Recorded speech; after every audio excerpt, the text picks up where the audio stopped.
보피의 손을 잡아요. 보피의 귀를 기울여요. 마음을 열고 보피와 친구 되면 당신의 눈이 되어 세상을 보여드려요.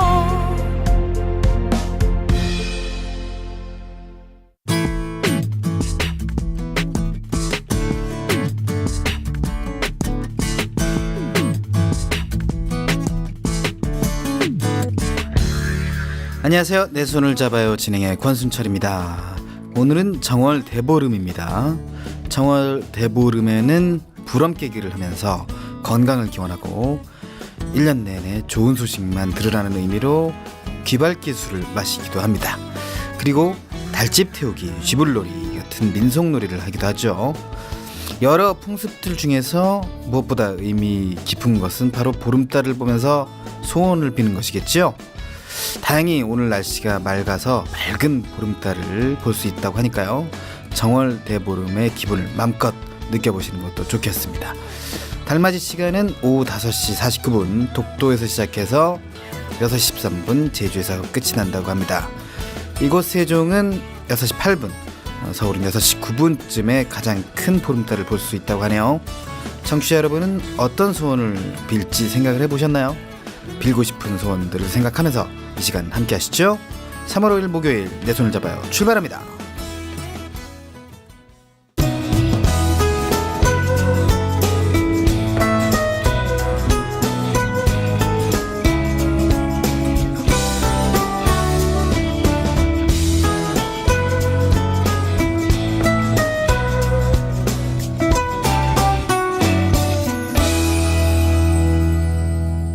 (3월 5일) 목요일 내 손을 잡아요. 먼저 첫 코너는 천상의 소리부터 듣겠습니다.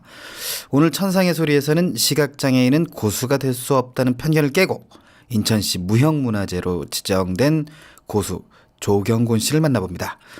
고수의 북한가락으로 예술이 되는 판소리 공연장으로 여러분을 초대합니다. 황호성 리포터와 함께 하시죠.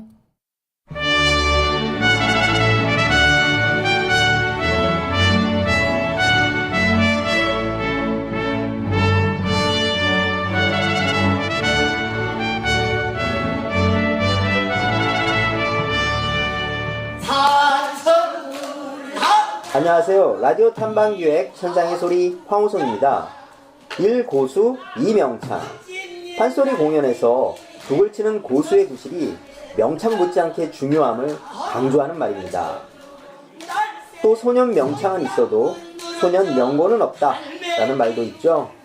훌륭한 고수는 타고난다기보다는 오랜 세월에 걸쳐 많은 경험과 수련을 거친 후에야 비로소 도달하게 된다는 말인데요. 오늘은 시각장애인은 고수가 될 수 없다는 편견을 깨고 인천시 무형문화재로 지정된 북은 내 운명 고수 조경곤 선생님의 판소리 공연장으로 여러분을 초대합니다. 네, 저는 지금 판소리 공연을 앞두고 있는 조경곤 선생님을 찾아서 무대 뒤편의 대기실에 와 있습니다. 자, 인사 한번 나눠보도록 하겠습니다. 선생님 안녕하세요. 네, 안녕하세요. 예, 선생님 제가 알기로 고수 조경곤 선생님 맞으신가요? 네, 맞습니다. 예, 한눈에 제가 보기에도 한눈에 알아볼 수 있을 정도로 포스가 느껴집니다. 선생님 반갑습니다. 네, 반갑습니다. 네, 제가 여기 판소리 공연장에 들어와 보니까 관객분들이 상당히 많으시더라고요. 네. 예, 제가 이렇게 다 세볼 수는 없는데 한 300여 분 가까이 오신 것 같은데 오늘 조경곤 선생님의 자선 공연이라고 들었어요. 네네. 예, 오늘 맞습니다. 판소리 춘향가 완창이 있다고 들었는데 그거 듣기 위해서 오신 거죠? 네, 그렇습니다. 우리 판소리 춘향가는 이제 우리 판소리가 5바탕이 있습니다. 춘향가, 심청가, 흥분가, 수궁가, 적벽가. 그 이상도 있었지만 현재 전에 내려오는 바탕은 5바탕이 이제 있는데요. 그 중에서 이제 가장 긴 소리, 판소리 춘향가 완창이 가장 깁니다. 시간이. 이 소리를 이제 허예선 명창이 이제 소리를 해주시는 겁니다. 이분이 준비를 하는 거거든요. 우리 권학영 박사님하고 저하고 세 분이서 우리 판소리는 글자 그대로 그냥 판, 시골에서 멍석을 깔아놓고 막걸리와 더불어 서로 소통하면 공유하면서 판소리를 감상하던 그 문화였네요. 저희 판소리 문화는. 네. 그래서 오늘 이제 그 설을 맞이해서 고향을 가고 싶어서 못 가시는 분들, 그 복지 사각지대에 계신 장애우분들, 어르신들, 이분들을 관광버스 세대, 자가용 30대를 동원해서 한 300분을 초대해서 판소리도 감상할 수 있도록 들려드리고, 그리고 이제 우리 뭐 음료와 술과 떡과 고기와 함께 이게 한 잔치를 벌려드리는 날입니다, 오늘. 아, 그렇구나. 예. 그럼 오늘 명창도 듣고 떡과 음식도 즐기고 정말 우리나라 판소리 특유의 성격을 느낄 수 있는, 그죠? 판소리의 그 재미를 느낄 수 있는 그런 날이라고 알고 있으면 되겠습니까? 그렇죠. 얼씨구. 전라도 말로 그랑께. 알겠습니다. 게. 예. 얼씨구. 예. 야, 벌써 시작도 하기 전에 우리 고수님께서 흥이 나시는 것 같습니다. 자, 판소리를 하면 대부분 소리를 하는 명창만 중요하게 생각하는데요. 사실 악보가 없는 판소리에서 고수의 역할도 상당히 중요하다고 제가 들었습니다. 고수는 어떤 역할을 하나요? 고수는 지휘자입니다. 음량, 관객, 조명, 또한 관객들하고 명창하고 소통할 수 있도록 징검다리를 놔주는 것이 고수 역할이고, 그러나 고수는 존재하지만 자기를 나타내서도 안 됩니다. 주 무대가 명창이기 때문에, 판소리를 감상하는 거기 때문에 그만큼 자기가 있으면서 없는 것처럼 이렇게 하면서 연주해야 되기 때문에 상당히 어렵습니다. 이게 고수 역할이 그만큼 중요합니다. 생사를 이게 기량을 80을 100으로 나올 수 있는 것도 고수의 역할이고, 그렇기 때문에 어찌 보면 일고수 이명창이라는 말이 거기서 나온 것 같습니다. 꽃이 피는 것은 그 나무에서 꽃이 피고 열매가 이제 풍성한 가시를 맺지 않습니까? 그러면은 어찌 보면 그런 역할을 하는 것은 걸음주고 농부 역할이거든요. 근데 아마 이게 고수 역할이 그 역할이지 않을까, 농부의 역할이지 않을까. 근데 최고의 중요한 것은 그 나무지, 거무. 판소리 해줄 수 있는 거대한 명창이 필요한 거죠. 그 명창이 있음으로써 꽃을 피고 우리가 먹을 수 있는 풍성한 가시를 맺어지지, 그 역할을 또 같이 도와줄 수 있는 것은 농부 역할이거든. 그래서 참 뛸 수 있는 실과 바늘 같은 사이입니다. 거목과 농부하고는 하나가 없어도 안 되는 것이고요. 그래서 우리 이제 판소리는 참으로 어렵습니다, 이게. 네. 한 5바탕을 다 하려면 24시간 정도 걸리는데, 그 방대한 가사, 또한 식임새, 여러 가지 사설을 다 외워야 되고, 박자까지 외우셔야 되고, 또 거기에 맞는 눈이 내리는 사설이면, 진짜 청중들이, 저 소리 들으니까 눈이 내리는 것처럼 느낄 수 있는 그런 묘사를 해내는 그 역할을 하시는 것이 명창의 어떤 소임이거든요. 그렇기 때문에 이게 판소리라는 것은 참으로 접근하기도 감상하기도 어렵지만은 부르기는 1세기에 뭐 그 거대한 명창은 한 명이 나타날까, 그 정도로 득음한다는 자체가 참으로 어렵습니다. 그만큼 우리 판소리가 세계 유네스코 등재된 음악이고, 오늘날 이제 세계 속의 음악입니다. 리드하는 음악이 우리 판소리같이 좋은 음악이 없습니다. 예. 제가 고수님의 역할을 여쭤봤는데 이제 나아가셔서 판소리 자랑으로 편집을 해야 되니까. 네, 거기까지 나오셨는데, 자, 아까 선생님 말씀 중에 저는 지휘자와의 같은 역할을 한다는 말씀이 참 와닿아요. 저희가 천상의 소리가 클래식 연주도 많이 찾아다니고 연주가들도 많이 만나 뵀는데, 지휘자들이 보면 제일 가운데 정면에 서서 앞에 서서 지휘를 하지 않습니까? 네. 근데 우리 판소리는 똑같은 지휘자 역할을 고수가 하는데 앉아서 명창이 가운데 주인공 역할을 하고 뒤에서 보조 받침을 하는 것 같지만 결국에는 지휘자 역할을, 더 큰 역할을 하고 있다, 그런 말씀이시죠? 네. 예, 어떻게 보면 그게 우리나라의 어떤 민족성, 그쵸? 뒤에서 후원해주고 받쳐주지만 앞에 나타나지 않는 그런 모습도 볼 수 있는 것 같은데, 어떤가요? 제 해석이. 맞습니다. 판소리 고수는 지휘자지만은 서양 지휘는 앞에서 보여주는 지휘지만 저희는 뒤에서 좌측에 앉아서 묵묵히 있으면서도 없는 것 같이, 없으면서도 있는 것처럼, 이것이 어찌 보면 우리 서양 음악은 숨 쉬는 맥박 뜨는 거 1년에 1분에 70분 70회 뜨는 거, 이걸로 음악을 만들기 상당히 빠릅니다. 우리는 호흡하는 거 한 16, 17번, 이 호흡은 좀 느리지요, 우리 음악은. 그래서 이게 어려운 겁니다. 호흡하기 때문에. 네. 예, 호흡을 할지 모르면은 살아있지 않은 사람은 연주와 명창이 될 수, 고수가 될 수 없습니다. 예. 마음과 정신이 살아있어야 한다는 거예요. 호흡이 있다는 건 살아있다는 것이거든요. 알겠습니다.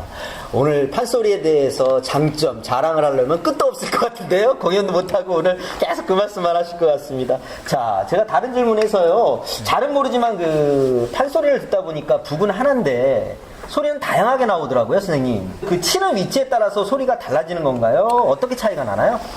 북소리야 뭐 일반적으로 다 똑같을 수 있지만 강약을 따라서 심에 따라서 조금 그 터치하는 부분에 따라서 성분은 반드시 달라집니다.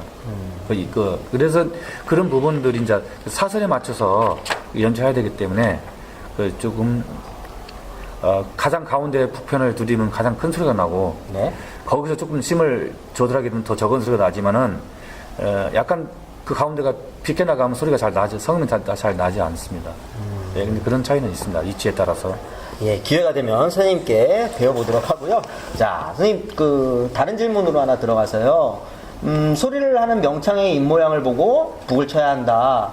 그런 말씀을 아까 해주셨는데, 선생님께서는 시각장애라는 것을 갖고 계셔서 지금 위치에 고수가 되시기까지 그것이 어려움으로 느껴지지 않았을까 싶은데요. 그 과정을 어떻게 극복하셨나요? 명창 선생님의 명창 선생님의 입을 봐야 호흡을 알 수 있거든. 입이 벌어서 소리가 나오니까 악보가 없기 때문에. 그런데 그거는 어찌 보면 이게 상당히 한계를 느낄 수 있습니다. 입을 벌리지 못한다면 이게 그렇죠. 호흡을 알 수 없으니까. 예. 무대에 있으면 호흡이 빨라집니다. 눈을 보고 하도 무대에 올라가면 긴장하기 때문에 호흡이 빨라져요. 박이. 예, 그러면 명창 선생님 소리하기 힘들죠. 그렇죠. 그런데 이제 저건 이제 더욱이 더 힘들겠죠, 이제 비장애인들보다. 네. 근데 이거는 어떻게 돌파해야 되냐? 지금도 숙제고 앞으로 내가 풀어야 할 문제입니다. 그런데 이것은 뭐 방법은 없습니다. 한 번 연습할 거, 두 번, 세 번 연습하고 음악을 또 듣고 계속 노력하는 수밖에 없습니다. 그러다 보면은 어느 시점에 가면 그 느낌이라는 것이 깨달음이라는 것이 조금씩 옵니다. 느끼고 깨달아오고 바로 이거였구나. 그러다 보면은 그 소리만 첫 소리만 들어도 이 선생님이 어떤 스타일로 어떤 호흡으로 갖고 갈 것인가. 가장 중요한 것은 호흡을 어떻게 조절해 주는 것이 고수의 역할은 그거거든요. 뭐 다른 건 없습니다. 기술이야 누구나 하면 다 할 수 있습니다. 하는데 그 기술을 호흡과 함께 잘 적절하게 사용할 수 있느냐. 호흡을 모르면 사용할 수 없거든요. 네, 알겠습니다. 자, 선생님하고 뜨겁게 아주 재미있고 또 유익한 그런 인터뷰 하고 있는데요. 지금 인터뷰할수록 공연 시간이 다가옵니다. 선생님 오늘 공연할 춘향가 어떤 마음가짐으로 반주하실 건가요? 춘향가 말만 들어도 참 무섭습니다. 이게 5시간, 6시간 긴 시간을 긴 소리와 함께 무대에서 한다는 것은 참으로 저도 뭐 이게 그 준비할 때부터 긴장되는 순간이죠. 이것을 뭐 관객들과 함께 소통하는 역할도 해야 되겠지만 가장 중요한 것은 명창의 호흡을 적절하게 잘 조절해주고 정말 그분이 무대에서 마음껏 뛰어다니실 때 다리를 튼튼한 다리로 넘어지지 않도록 놓아드리는 게 제 역할인데 그것을 어떻게 제가 열심히 준비했던 것처럼 열심히 해야 될 것이다. 이제 이것을 지금 준비하고 있는데 지금 각오는 항상 늘 무대 설 때마다 새롭지만 늘 긴장되고 어떻게 이것을 잘 해낼 수 있을 것인가. 그러나 이게 나는 할 수 있다. 이 마음으로 늘 임하고 있습니다. 선생님 오늘 그렇게 열심히 준비하신 춘향가 저희는 감사한 마음으로 들어보도록 하겠습니다. 네, 고맙습니다. 네, 감사합니다. 이번에는 오늘 조 교수님과 함께 공연해 주실 우리 명창 권하경 교수님 만나보도록 하겠습니다. 선생님 안녕하세요. 네, 안녕하세요. 반갑습니다. 너무 반가운데요. 네네. 자, 오늘 판소리 춘향가 공연이 있는데 그 중에서 사랑가. 네네. 예, 어떤 점에 중점을 두고 들으면 좋을까요? 네, 춘향가는 우리나라의 그 성악 전통음악 중에 정말 유명한 곡이 하나인데요. 그 초합 부분이라고 해서 우리 조경곤 고유자 선생님께서 치실 부분들이 초합 부분이신데요. 그 사랑가 오기 전에 처음에 첫째 부분으로서는 적성의 대목을 또 눈대목으로 듭니다. 그래서 이 적성의 대목은 화창한 광활로 경치를 배경으로 하여가지고 몽룡, 춘향, 방자, 향단의 즐거운 거동이 그려지기 때문에 중몰이하고 중중몰이 장단을 통해서 화평스러운 우주나 평조가 많이 쓰이는 대목이 되겠고요. 재밌겠는데요? 네, 정말 그렇죠. 또 그 다음에는 이제 우리가 정말 좋아하는 사랑가 대목은 둘째 부분이 되겠는데요. 이몽룡과 춘향이가 아기자기하게 사랑을 나누는 전경이 그려지기 때문에 중머리하고 중종머리 장단에 화평스러운 평조가 또 이게 많이 쓰게 되겠습니다. 그러면 씬에 따라서 그 장단이나 리듬, 뭐, 그러니까 빠른 템포, 느린 템포 이런 게 달라지는 건가요? 그렇죠. 아. 이제 그 상황에 또 맞게 또 보시는 여러분과 함께 고수 선생님과 함께 호흡을 또 같이 나누잖아요. 그래서 조금 더 빨라질 수도 있고 조금 더 느려질 수도 있고 그 기운의 감정에 따라서 네, 갖고 가겠습니다. 또 이제 그 다음에는 이제 우리가 또 이별을 또 해야 되잖아요. 그래서 이 셋째 부분이 이별 대목이 되겠는데요. 춘향과 이 몽룡이가 이별하는 슬픈 대목이 가지고 진양장단과 중몰이장단이 많이 나오고요. 계면조가 또 많이 쓰이게 되겠습니다. 춘향가는 첫 번부터 참 어려운 대목이 이렇게 나오는데요. 우리 인천의 무형문화재 제23호 조경곤 판소리 곱보 보유자 스님께서 초합을 치십니다. 그래서 우리 조경곤 보유자 스님께서 이 문화재 되기까지 또 우리 한국 전통음악의 곱법에 또 문화재시잖아요. 인천의 무형문화재시지만 세계적인 문화재식 역사를 쓰신 분이십니다. 여러분들이 또 그거를 더 생각하시면서 감상을 하시면은 정말 감동 있는 뜻깊은 오늘 무대가 될 것 같습니다. 알겠습니다. 오늘 그 권하경 교수님께서 춘향가를 설명해 주시니까 그동안 춘향가를 몇 번 듣기는 했는데 그런 설명을 몰랐을 때보다 지금 선생님께서 설명을 해주신 거를 바탕으로 해서 춘향가를 들으면 이해도 더 많이 되고 즐거움도 배가 될 것 같습니다. 자, 교수님 오늘 판소리 춘향가 뒷얘기가 재밌는 얘기들이 많이 숨겨 있다고 제가 들었어요. 뒷얘기 좀 해주실까요? 아, 네. 춘향가 이제 뒷이야기는 이제 앞에 이별까지 나와 있는데요. 이제 후에는 이제 어떻게 되겠습니까? 이 이몽룡께서 의사가 되셔가지고 거지 차림으로 일부러 오죠. 그래서 이제 춘향이도 상봉하고 장모도 상봉하고 이 세상을 다 또 정말 진정이 있게 또 정성으로 갈 수 있는 또 진정한 우리가 살아가야 될 길에 그런 것이 판소리 그 뒷부분 안에도 숨겨져 있으면서 네, 또 의사상봉막이 또 정말 눈대목이 되겠습니다. 그럼 선생님 저희가 춘향가를 사랑가는 많이 들어서 알고 있는데 그런 뒷얘기에 대한 판소리를 왜 자주 못 접하는 거죠? 아, 우리가 보통 슬픈 거보다 사랑가를 좀 많이, 우리가 사랑을 좋아하지 않습니까? 사랑이란 것은 여러 가지 그 사랑이 되겠습니다만 크게도 사랑이 되고 다 되지 않습니까? 근데 이제 뒷부분은 아무래도 슬픈 대목들이 좀 많이 나오고 우여곡절 끝에 그 우리 백성의 슬픔들, 괴로움들이 많이 나오기 때문에 또한 그 백성들을 또 이렇게 좋은 정치를 이끄실 그런 내용들이 또 나오니까 가슴 아픈 내용이 많이 있습니다. 그러다 보니까 뒷대목을 좀 많이 못 들으신 것 같은데요. 그걸 뛰어넘으면은 정말 마음의 눈을 뜨듯이 뒤에 의사상봉막이 탁 나와가지고 출도를 붙여서 상봉이 되거든요. 그래서 우리의 온 마음이 여러분들이 마음을 뜰 수 있는 그런 뒷대목이 정말 의사상봉이 최고의 눈대목이 되죠. 알겠습니다, 선생님. 오늘 설명 감사하고요. 그런 설명 바탕으로 해서 오늘 공연 잘 보도록 하겠습니다, 선생님. 네. 감사합니다. 감사합니다. 평양 간용의 우병루 영광정일 어리법 주연치각은 춘향가는 성춘향과 이몽룡의 신분을 뛰어넘는 사랑을 그린 판소리입니다. 현재까지 전해지는 판소리 5마당 중에서 음악적으로나 문학적으로 가장 뛰어난 작품으로 꼽히는데요. 그럼 춘향가 감상해 보실까요? 자 불금을 건글 송이 뽑히고 불금을 딴 풀을 청은 고물고 물이 단치라 육망황에 한우성은 버부르란 소리요 항공백접 쌍비란 향기 찾는 거울이라 우렁 날 수요 사는 창관 옥경이라 옥경이 분명한 벌궁 하나 없을 소냐 백배공 난만중 어떠한 일이 나온다 해도가 오늘도 같은 어여쁜이 퉁퉁퉁거리고 건너간다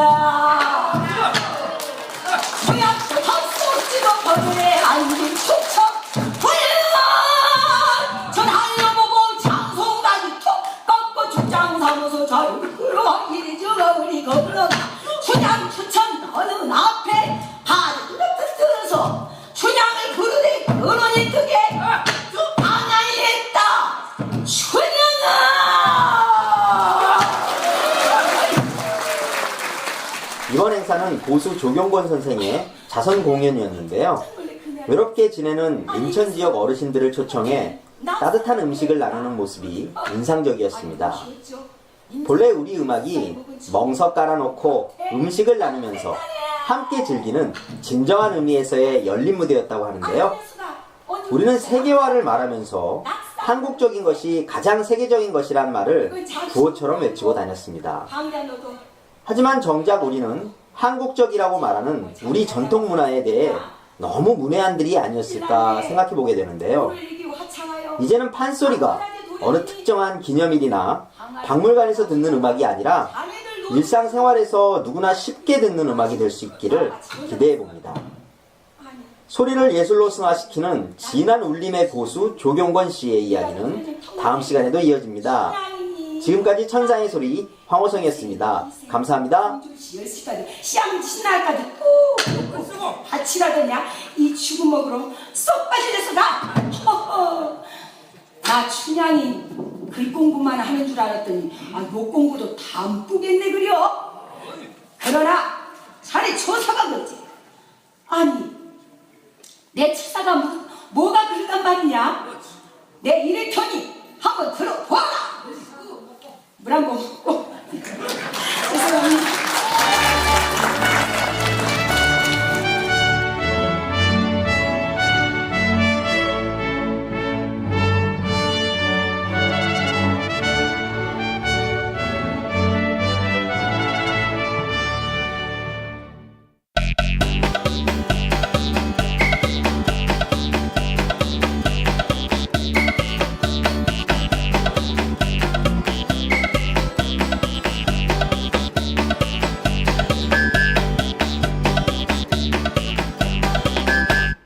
목요일 내 손을 잡아요. 다음 코너는 시각장애인 또는 관련 분야에 종사하는 비장애인 또는 시각장애인의 주변인들과 전화통화를 통해 그들의 생활을 엿보는 코너입니다.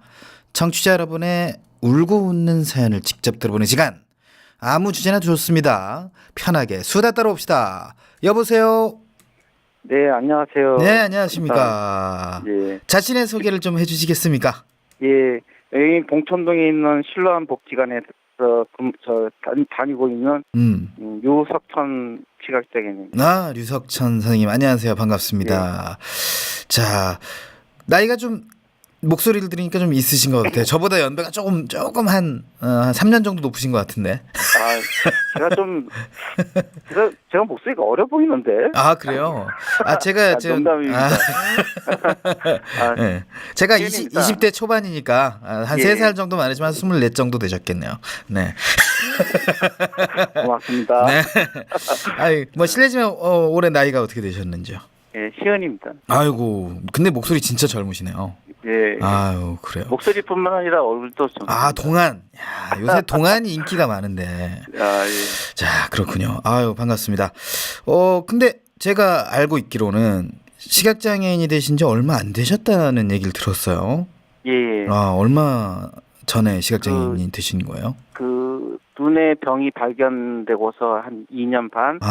그다음에 시력이 완전히 나가서 전맹으로 된 지 1년 정도 됐어요. 한 3년 반 정도가 되신 거네요, 그럼? 아니요. 합쳐서 2년. 눈의 병이 발병한 지가 2년 반. 2년 반이고 이제 2년 반서부터 이렇게 쭉 전맹이 된 건 1년. 네, 전맹이 된 지가 한 1년 됐고 합쳐서 2년 반이죠. 그렇죠. 2년 반이 되는 거네요. 예. 자, 그러면 어느 질환으로 인해서 이렇게 또 이제 혈관이 눈 안에 혈관에서 이렇게 뭐 막혔다 그러는데 네. 예. 이제 결론적으로 따지고 정확하게 하자면 이제 그 녹내장이에요. 녹내장. 네. 예. 급성으로 이게 녹내장이 오신 모양이네요. 네, 급성이에요. 아, 그렇군요. 그 왼쪽 눈 같은 경우는 한쪽 눈은 10년 전에 미리 시력이 나갔고, 네네. 예, 한쪽 눈은 이제 한쪽 눈으로 쭉 생활을 해오다가, 네. 예, 남은 한쪽 눈이 이제 최근에, 예.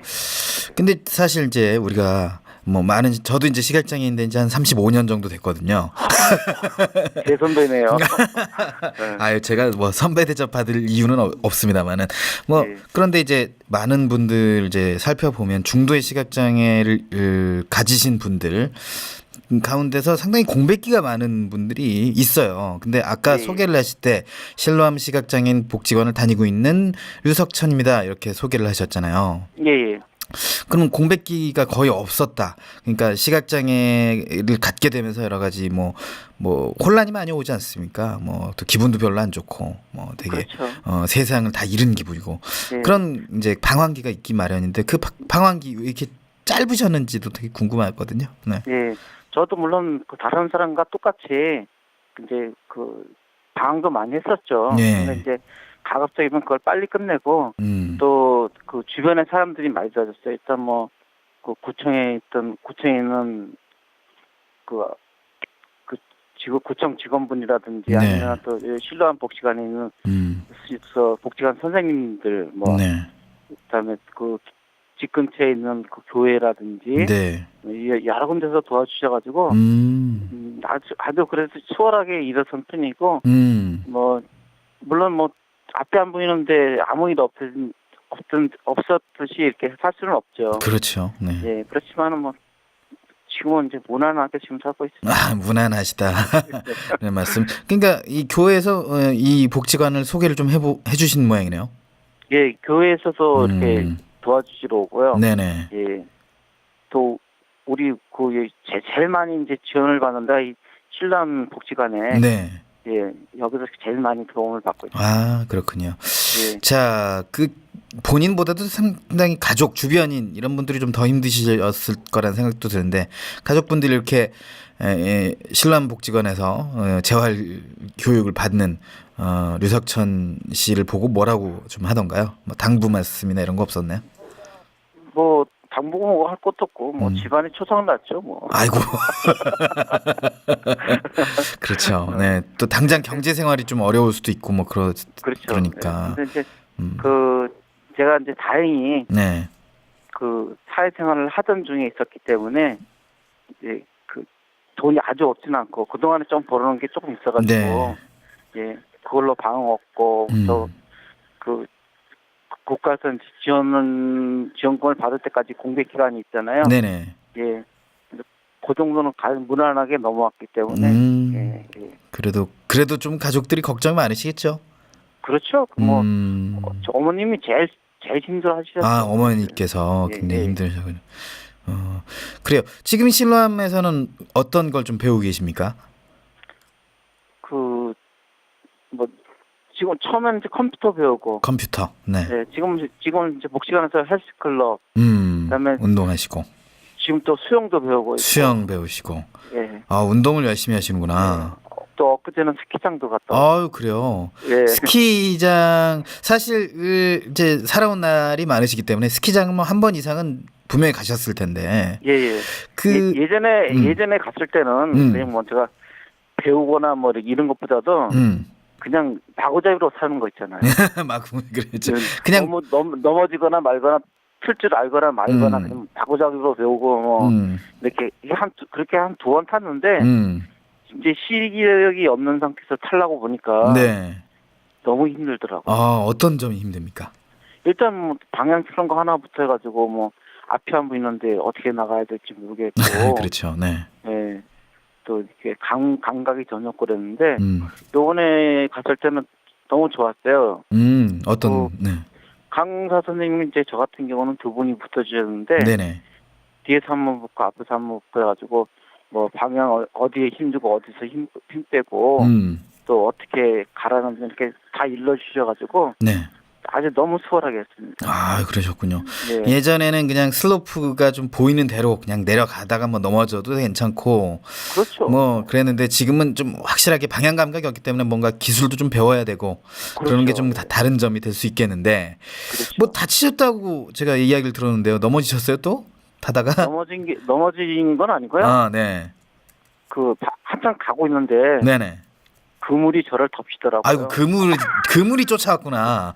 아 그물이 상당히 잘 움직이더라고요. 그 그물님께서. 그러시구나. 아유 그물이 덮치는 바람에 네. 어디 좀 다치셨어요? 그러니까 이제 그 얼굴로 덮쳤는데 이제 제가 시력이 전혀 없다 보니까 네네. 그물이 이제 얼굴에 제일 먼저 와서 부딪혔죠. 아 네. 그래가지고 이제 그 얼굴에 그물 자국이 좀 아이고. 네. 꽤 여러 군데 장기스가 좀 나긴 하는데 네. 잔자국. 아직도 좀 기스 자국이 아직도 좀 남아 있습니다. 네. 그래요. 네. 얼굴에 잔 자국이 남아 계시다는. 그래요. 진짜 이 안전망에 아마 부딪히신 모양이에요, 그죠? 예, 그러니까 좀. 그래도 그나마 그 망이 있었으니까 이제 그 정도였죠. 네. 망이 제대로 안 갇혔으면 아마 큰일 나시지 않았을까. 이렇게 근데 생각합니다. 말이죠. 저는 궁금한 게 있습니다. 이제 안 보이기 전, 그러니까 보일 때는 예. 뭔가 두려움이 없지 않습니까? 그래도 눈이 이제 그렇죠. 보이니까. 예, 맞아요. 예. 두려움이 없는데 이제 보이지 않게 되면 두려움이 되게 많단 말이에요. 맞아요. 두려움 엄청 많아요. 네, 그런 상황에서 왜 스키 캠프를 참여하게 되셨는가? 저 그거 궁금하거든요. 일단은 저 같은 경우는 다른 사람은 어떤지 몰라도 저는 같이 간 그 앞뒤에 붙어주는 강사 선생님들을 무조건 믿었어요. 아, 네. 예. 그리고 뭐 그 속도라는 게 이제 배우는 사람이 속도가 붙어야 얼마나 붙겠어요. 살짝 가는 그렇죠. 정도인데 네. 뭐 죽을 것 같지는 않더라고요. 일단은 선생님들 확실하게 믿고 하니까. 아, 그리고 뭐 예전에 정한이셨을 때 참 이렇게 얘기하기 참 어려운데 예전에는 친구들과 함께 스키장 가는 게 그렇게 재밌으셨다고. 네. 예. 그냥 그때는 탈 줄도 몰라도 그냥 올라가서 그냥 뭐 리스 타고 이제 그냥 내려오면 되는 거니까. 네네. 예, 그냥 뭐 내려왔죠. 그 재미 덕분에 또 스키 캠프에 또 얼른 또 참여하게 되신 게 아닌가 싶은데요, 그죠? 예, 그렇습니다. 그래요. 요번에 너무너무 재밌었어요. 너무 재밌으셨다. 예. 예전보다 더 재밌으셨습니까? 예전보다 글쎄요. 그건 비교할 수가 없다. 네. 비교하기가 좀 그렇죠. 네, 그거 비교하기가 그렇다. 예전은 또 예전대로의 재미가 있고. 그렇죠. 그 요즘은 또 요즘의 재미가 있었던 거죠. 네. 예. 그래요. 자, 앞으로 또 류석천 씨 계획 좀 궁금해요. 신람에서 또 어떤 또 것들 좀 배우실 거고 또 앞으로 어떻게 또 살아가실지도 간단하게 들어보겠습니다. 오늘 좀 정월 대보름이잖아요. 예. 그러니까 뭐 소원 빈다 생각하시고 간단하게 한번 소원 한번 빌어보시죠. 뭐. 소원보다도 하여튼 뭐 네. 이런 기회를 여러 번 만들어 주셔가지고 네. 예. 자주 이용할 수 있게끔 네. 예, 해주시면 뭐 더 이상 뭐 바랄 게 없을 정도로. 네. 알겠습니다. 오늘 말씀은 여기까지 듣겠습니다. 고맙습니다. 네, 수고하세요. 네. 네. 수다방은 언제나 청취자 여러분 모두를 위해 열려 있습니다. www.facebook.com/kbrckTV 로 메시지를 주시거나 진행자인 저 권순철에게 개인 메시지 보내주시면 참여 가능합니다. 방송에 참여하신 청취자분께는 문화상품권을 선물로 드립니다. 많이 참여하셔서 수다도 떨고 선물도 받아가세요. 여러분은 지금 KTV 인터넷 라디오 내 손을 잡아요 함께하고 계십니다. 이 방송은 월요일부터 금요일까지 오후 1시 KTV 홈페이지 ktv.go.kr/radio와 모바일 앱 팟빵으로 접속해 실시간으로 들으실 수 있습니다. 그리고 유튜브를 통해서도 만날 수 있습니다. 혹시 실시간으로 진행되는 방송을 놓치신 분들은 팟캐스트 서비스를 이용해서도 다시 들으실 수 있습니다. 내 손을 잡아야서는 여러분의 많은 참여 기다리고 있습니다. www.facebook.com/kbrckTV로 메시지 주시거나 진행자인 저 권순철에게 개인 메시지 보내주시면 됩니다. 방송에 참여하신 분께는 소정의 문화상품권을 선물로 드리겠습니다.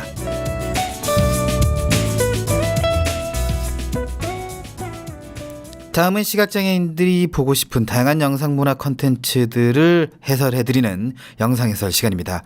KTV 포피 채널에서는 매일 각각 다른 주제로 영상해설을 방송하고 있죠. 매주 목요일은 그림도 보고 살아요 시간입니다.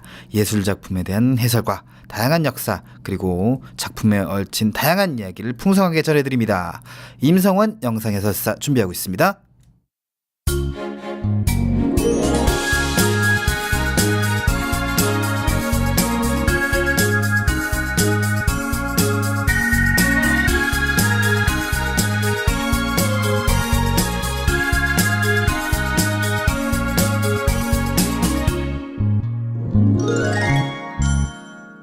안녕하세요. 그림 이야기해주는 남자 임성원입니다.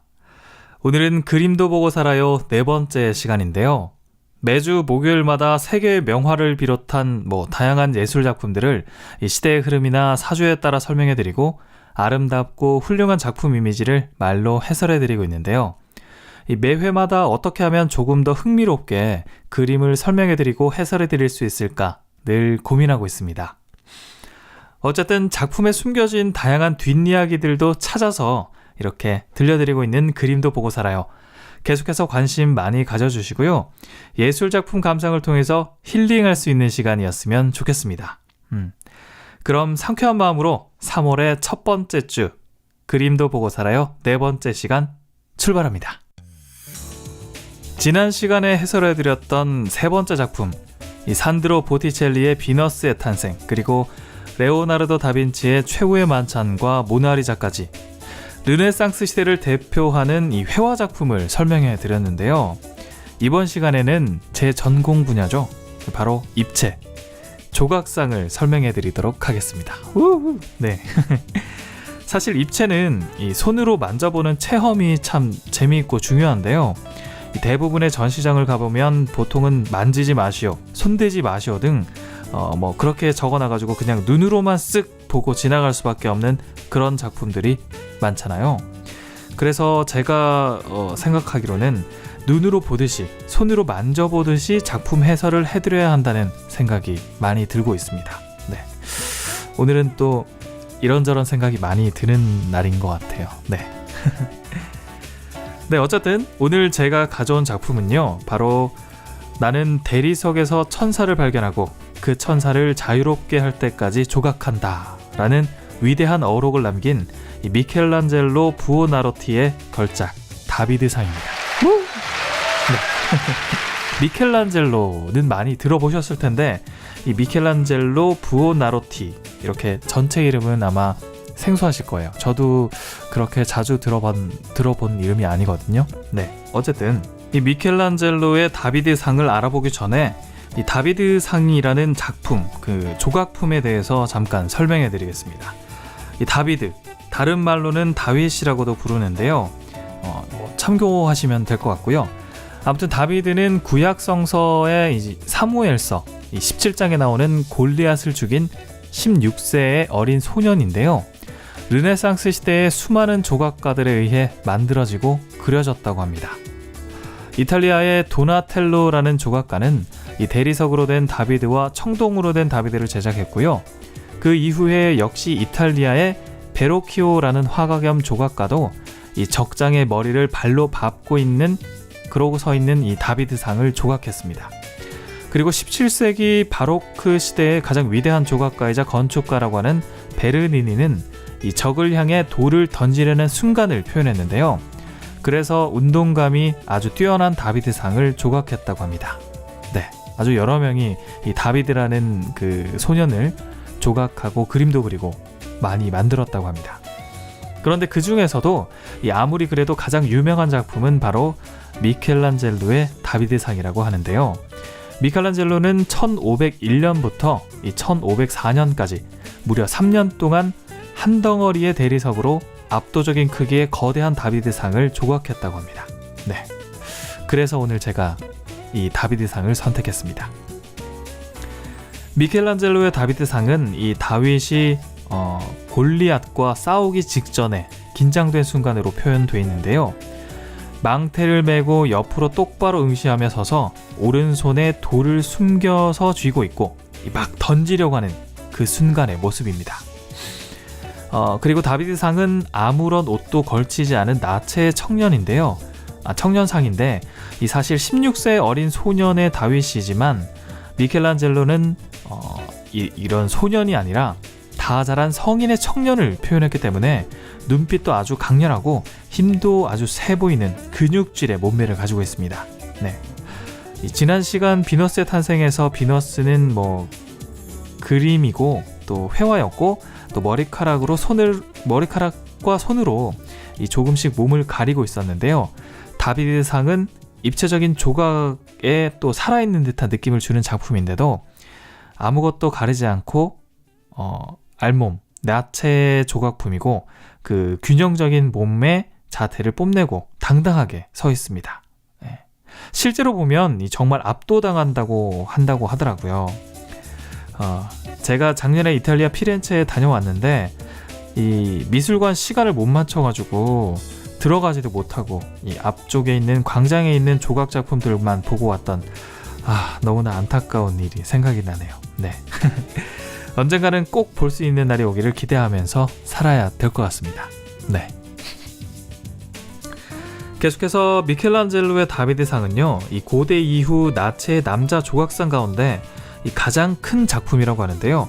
정작 미켈란젤로의 키는 155cm에 불과했다고 하니까 좌대를 빼고 이 다비드상만 하더라도 자신보다 거의 3m 정도나 큰 거대한 작품을 만들었다는 사실이 참 놀라울 뿐입니다. 네, 저도 대학 시절에 이 조각 작품을 만들어 봤잖아요. 경험해 봐서 알고 있는데 얼마나 힘들고 어려운지 잘 알고 있거든요. 뭐 제가 했던 거랑은 뭐 비교도 안 되겠지만 그래도 작품 하나를 디테일하게 완성해 가는 것도 쉬운 일이 아니거든요. 작은 거 하나라도. 근데 역시 뭐 이 거대한 미켈란젤로의 다비드상은 대단한 것 같습니다. 역시 위대한 작품에는 다 이유가 있는 것 같아요. 네. 아무튼 1504년 9월 8일 네, 미켈란젤로는 이 다비드상을 위해서 3년 동안 피땀을 쏟아부으면서 열심히 조각한 끝에 거의 완성을 했는데요. 원래 이 다비드상은 피렌체 대성당에 장식할 예정이었다고 하는데 그 앞 시간에 나왔던 르네상스 시대의 대표적인 작가 있잖아요. 레오나르도 다빈치와 보티첼리, 그런 원로 작가들에 의해서 설치 장소가 검토되고 논의가 됐었는데 그 논의 끝에 미켈란젤로가 희망했던 장소, 바로 베키오 궁전 입구 앞에 이 다비드상을 두기로 결정했다고 합니다. 네, 미켈란젤로가 희망했다고 하는 그 장소니까 뭔가 미켈란젤로의 영향력이 컸던 것 같죠? 그리고 나서 이제 작품 보존을 위해서 후대 1873년에 현재의 아카데미아 갤러리로 옮겼다고 합니다. 네, 작품이 야외에 있었는데 이제 실내로 들어가게 된 거죠. 그런데 이 다비드상이 처음 공개되고 나서 아주 특별한 그 틀 위에, 좌대 위에 작품을 얹어서 미켈란젤로의 작업실에서 작품이 설치되는 곳까지 이동해 가는데 대략 그 40명 정도의 인부가 나흘 동안이나 노력해야 했다고 합니다. 얼마나 이동하기가 힘들었을까요? 부피도 크고 덩어리도 크고 5m 정도나 되는 돌덩어리를 옮기는 일이 쉽지 않았겠죠, 정말. 네. 그리고 이동해서 가는 길에 이 구경꾼들이 조각상에다가 돌을 던지는 소란이 있었는데요. 이 소란은 이교도적인 그 나체의 모습에 항의해서 그랬던 것이다 라고 하더군요. 네. 어쨌든 거인 골리앗을 무찌른 영웅 다비드를 이 피렌체 사람들은 항상 시민다운 상징이라고 간주해왔고요. 성당 관리들이 이 더 유명하고 경험 많은 조각가 여러 명을 제치고 이 미켈란젤로를 선발해서 조각상을 제작하게 했을 때 그의 나이는 고작 26살이었다고 합니다. 대단하죠? 네. 여기서 더 대단한 건요, 성당 앞마당에 1460년대부터 한 50년 동안 5m 정도 되는 크기의 거대한 대리석이 버려져 있었는데요. 원래는 성당 뒤쪽 그 건물을 지탱해주는 벽면에 쓸 커다란 조각상을 만들 목적으로 그 돌을 가져다 놨는데, 한 조각가에게 그 이제 작품을 만들어라 라고 했더니 너무 힘들어서 그런지 그냥 그 돌을 버려둔 채로 도망가 버렸다고 하네요. 그런데 미켈란젤로는 그 돌을 보고 이 다비드를 보았다라고 하네요. 아마 돌 안에 있는 그 다비드의 모습을 상상으로 봤던 거겠죠. 네, 천재는 역시 뭔가가 좀 다른 것 같아요. 오늘 처음에 말씀드린 그 미켈란젤로의 위대한 어록, 기억나시죠? 바로 나는 대리석에서 천사를 발견하고 그 천사를 자유롭게 할 때까지 조각을 한다. 네. 아마 다비드도 그렇게 발견하고 3년이라는 그 시간이 지난 후에 자유롭게 될 때까지 미켈란젤로가 조각을 했던 것 같습니다. 참, 제가 그 학창 시절에 이제 얘기를 좀 자꾸 하는데, 학교 다닐 때도 이제 저희가 이제 그런 말이 있었어요. 돌을 하나를 딱 이렇게 두고 이 돌 안에 뭐가 보이느냐 그런 이야기 하면서 이제 자기 작품 구상할 때 그런 의견을 이제 주고받았던 기억이 나네요. 아무튼 또 그때 당시 사람들이 놀라워했던 점이, 미켈란젤로가 실물 크기의 모델을 그 참조하지도 않고 보지도 않고 그 커다란 대리석 덩어리 표면에 직접 그림을 그리고 나서 바로 조각을 했다는 사실이랍니다. 굉장하죠. 이 미켈란젤로는 순전히 눈짐작과 감으로만 비례와 크기를 측정했다는 거죠. 이게 그냥 말로 하면 정말 이해가 잘 안 되실 텐데, 실제로 이제 조각을 할 때는 그 비율을 측정하는 기계가 있어요. 그 기계를 통해서 어느 정도 비율을 설정을 해놓고 필요 없는 덩어리를 이제 제거해가면서 조각 작품을 만들거든요. 근데 미켈란젤로는 그 기계도 사용하지 않고 그냥 바로 돌에다가 그림을 그리고 조각을 해버렸다는 사실이죠. 참, 사실 현실적으로 쉽게 말하면 정말 달인 중에 달인, 네, 기인 정도의 달인이라고 말씀드리고 싶네요. 네. 정말 대리석이라는 그 껍질 안에 있는 다비드의 모습이 보여서 그냥 그린 것이 아닌가라고 말할 수밖에 없는 것 같아요. 제 생각에는. 네, 이제 본격적으로 이렇게 대단한 조각작품 다비드상을 해설해 드리도록 하겠습니다. 작가명 미켈란젤로 부오나로티고요. 작품명은 다비드상, 다윗상이라고도 합니다. 제작 연도는 1501년에서 1504년까지 3년이 걸렸습니다. 작품 크기는 총 517cm인데요. 좌대라고 하는 그 단상 높이까지 합쳐서 그렇고요. 다비드상만 하면 한 4.2m 정도 된다고 합니다. 그것만 해도 사실 엄청난 크기죠. 조각상으로 4m를 넘는다는 건 쉬운 건 아닌 것 같습니다. 그리고 소장하고 있는 곳은 이탈리아 피렌체에 있는 아카데미아 미술관입니다. 기존의 다비드상은요, 이 골리앗의 머리를 든 승리의 순간을 많이 묘사했지만, 미켈란젤로는 전투를 결심한 전사의 이 엄숙한 결의와 긴장감을 표현했는데요. 전체적으로 머리 끝부터 발끝까지 보자면 계속 말하는 거지만 아무것도 걸치지 않은 모습입니다. 그리고 머리카락이 많이 곱슬곱슬한 곱슬머리로 표현되어 있고, 몸은 정면을 향하고 있는데요. 얼굴은 왼쪽 방향으로 돌려서 이 골리앗, 상대를 강한 눈빛으로 응시하고 있습니다. 단호하고 바짝 경계하는 모습의 다비드는 이 왼쪽 어깨에 걸친 투석기 끈을 왼손으로 잡고 안정된 포즈로 서 있는데요. 이 자세는 고대 조각 작품의 형태를 반영한 것으로 콘트라포스토라고 하는데, 한쪽 다리로 몸 전체를 지탱하고 나머지 다리는 편안하게 두는 안정감을 보이는 자세라고 합니다. 쉽게 말해서 우리가 흔히 쓰는 말로 짝다리 짚었다라고 보시면 될 것 같아요. 네. 그러고 보니까 이 자세 언제 좀 들어본 것 같죠? 네, 맞습니다. 바로 지난 시간에 이 산드로 보티첼리의 비너스의 탄생, 그 중에서 비너스도 이렇게 한쪽 다리로만 지탱하는 포즈였죠. 네, 기억나시나요? 한쪽 다리로 힘을 주고 다른 쪽 다리는 뒤로 살짝 빼서 조개의 껍데기 위에 이렇게 살짝 올라가 있는 듯한 그런 모습이라고 제가 해설해 드렸죠. 네. 특히 이 다비드상의 뒤로 뻗은 다리는 안정감과 함께 다음 행동을 준비하는 자세로 나타냈다고 하는데요. 다비드의 발가락은 또 실제 크기보다 크게 조각됐는데 전투를 앞둔 긴박한 상황을 강조하기 위한 표현으로 그렇게 크게, 발을 크게 만들었다고 합니다. 그리고 다비드상이 고개를 왼쪽으로 돌리고 왼쪽 팔로 왼쪽 어깨에 투석기 끈을 걸치고 있었다고 했잖아요, 제가. 그래서 짝다리를 짚고 있어서 엉덩이와 어깨의 기울기는 반대 각도가 되는 S라인 형태입니다. 자세하게 다시 말씀드리자면 보통 우리가 짝다리 짚고 있으면 오른쪽 다리에 만약에 힘을 주고 서 있게 되면 오른쪽 골반, 그 엉덩이가 올라가게 되고 어깨는 오른쪽 어깨가 내려가서 왼쪽 어깨가 올라가 있는 모습이라는 거죠. 네. 다비드가 그렇게 지금 서 있습니다.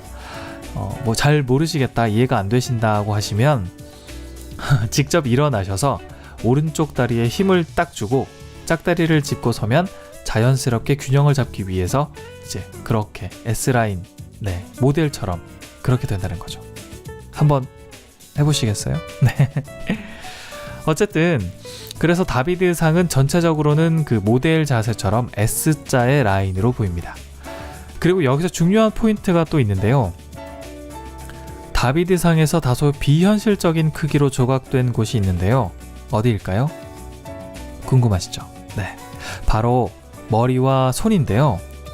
비례와 균형을 중시했던 미켈란젤로가 이렇게 신체 비율을 크게 만든 작품은 이례적이라고 합니다. 이 다비드상이. 특히나 그 오른손의 크기는 전체 몸에 비해서 유난히 거대하게 제작됐는데요.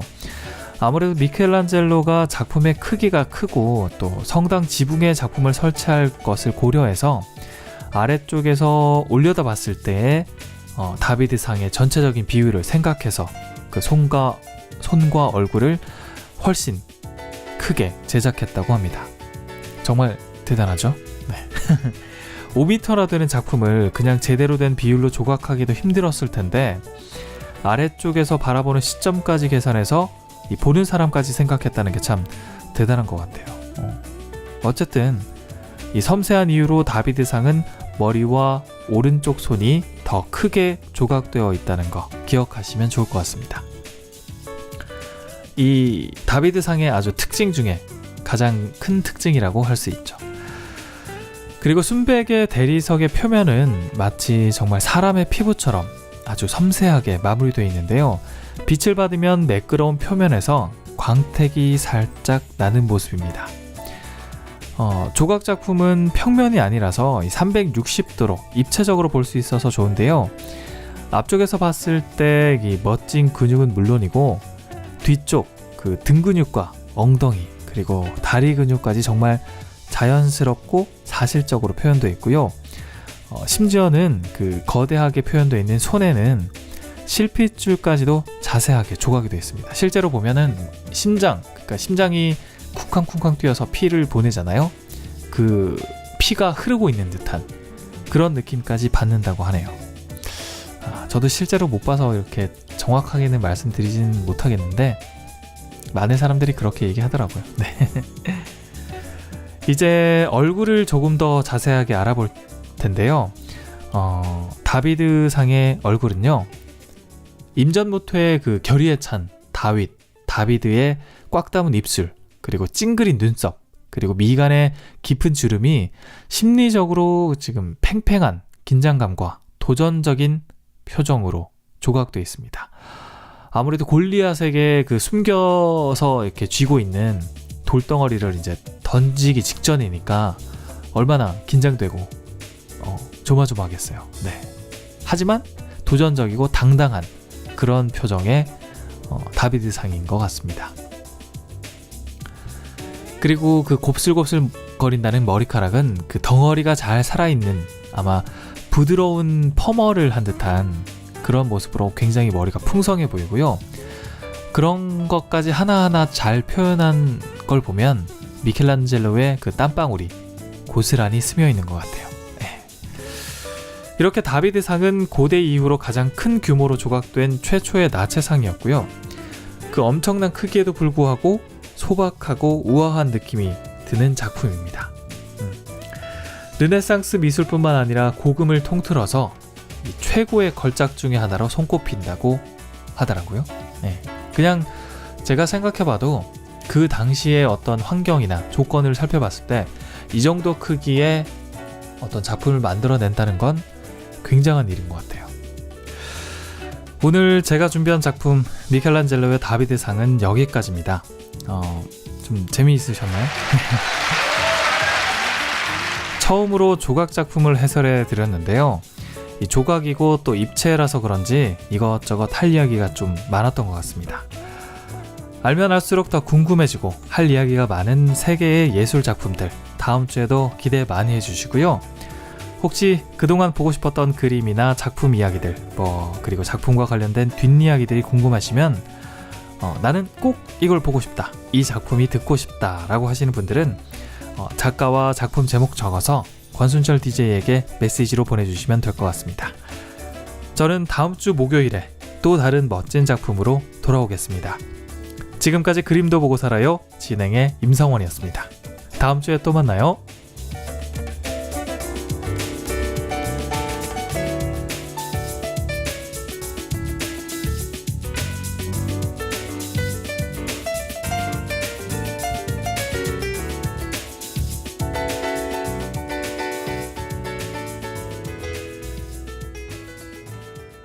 (3월 5일) 목요일 저희가 준비한 소식은 여기까지입니다. 자, 내일은 포피초 세석 진행되고요. 다음 주 월요일에 저는 다시 오겠습니다. 지금까지 진행의 권순철이었습니다. 함께해 주신 여러분 고맙습니다.